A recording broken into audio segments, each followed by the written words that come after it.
The problem of excuses. Many try to find excuses to cover up some of their sins, in order not to be blamed or to justify their failure in doing good deeds. It is an ancient fault that goes back to Adam and Eve.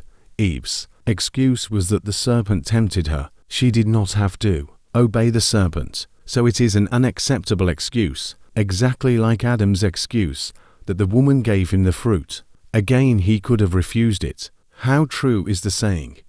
The road to hell is full of excuses. Even the servant who hid his talent in the ground gave an excuse, worse than his bad deed. He told his master that he was a hard man, reaping where he had not sown. Many find an excuse for not praying by saying that they have no time, while they have enough time for various amusements and visits.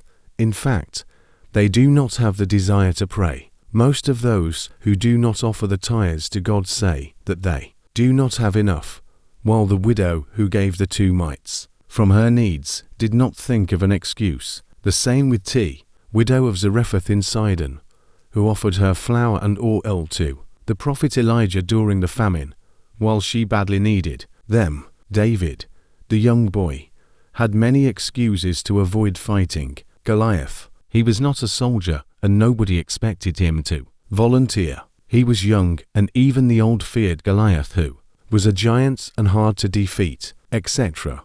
But David's fiery zeal would not allow excuses. The robber on the right had excuses against belief, but he never used them. How would he believe in a God whom he saw crucified and who seemed unable to save himself? The robber heard the people's mockery and challenges echoing in his ears, but he would not take it as an excuse not to believe.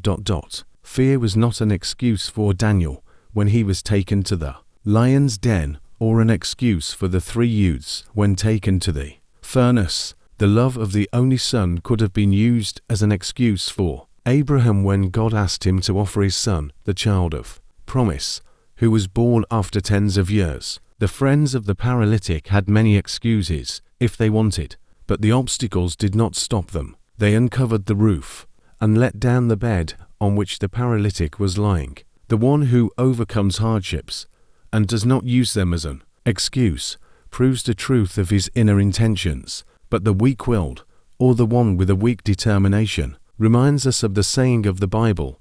The slothful man says, "There is a lion in the road," proves 26-1, from a book by Pop Shinoda. If you find it helpful, don't forget to share, repost and subscribe, or don't forget to like and subscribe for such advice.